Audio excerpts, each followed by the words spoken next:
Hugh Glass, a man that Grizzly couldn't kill.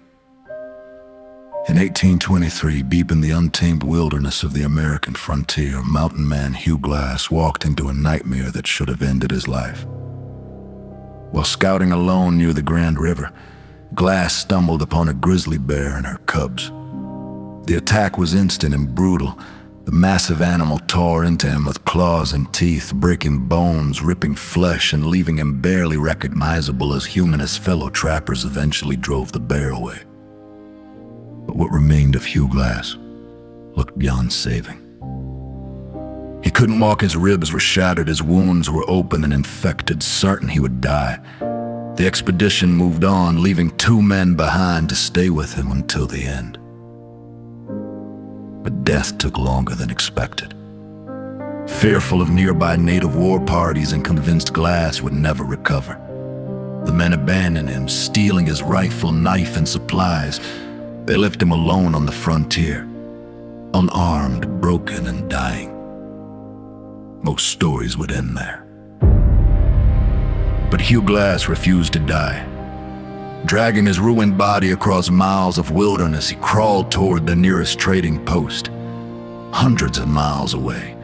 He set his own broken leg. He ate berries, roots, and whatever small animals he could catch with his bare hands.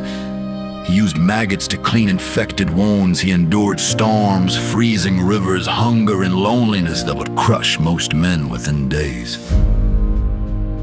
Weeks turned into months. Against every expectation, Hugh Glass kept moving.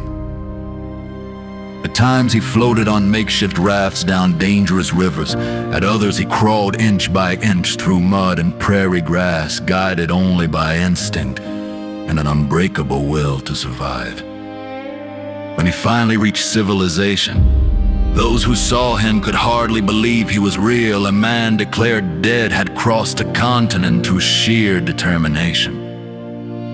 His legend spread across the frontier, not as a tale of revenge or violence, but as proof that survival sometimes belongs to the stubborn, the relentless, and the impossible.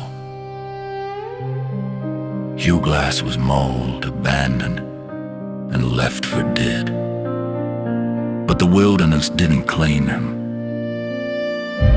Because some men don't just survive the West. They redefine what survival means.